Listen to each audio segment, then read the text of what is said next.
તો મિત્રો પરનાળા ગામની અંદર આ બીજો પરિવાર છે કે જ્યાં એક વિધવા મહિલા છે અને એમના દીકરાને પણ થોડી તકલીફ છે અને એમના પતિ પણ નથી. તો આપણે એ બેનને મળીએ અને થોડુંક એમનું જાણીએ. બેન, શું નામ છે તમારું? લાભુબેન. લાભુબેન, તમારા પતિને શું થયું હતું? અટક આવી. તો બા તમારા પતિ મરણ પામે કેટલો સમય થયો?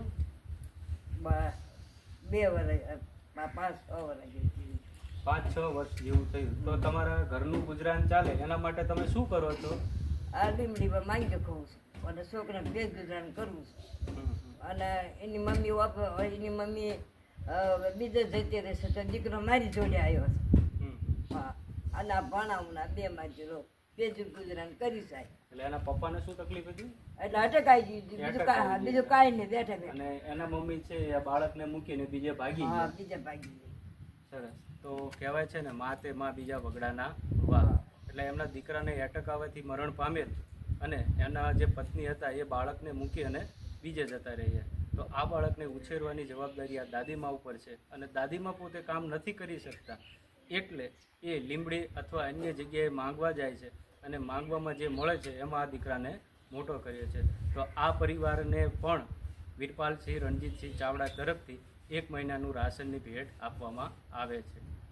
તો દાદીમા, આ તમને જે 1 મહિનાનું રાશન આપે છે એ જન્મદિવસ નિમિત્તે કઈ દીકરાને આશીર્વાદ કે કઈ કહેશો? સુખ શાંતિ આપે. તો દાદીમા દ્વારા પણ એમનો આભાર વ્યક્ત કરવામાં આવે છે અને સુખ શાંતિ હાલ છે.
મારો રામ તમને ખુશી રાખે. મારા હાજર બહુ મળતું થાય.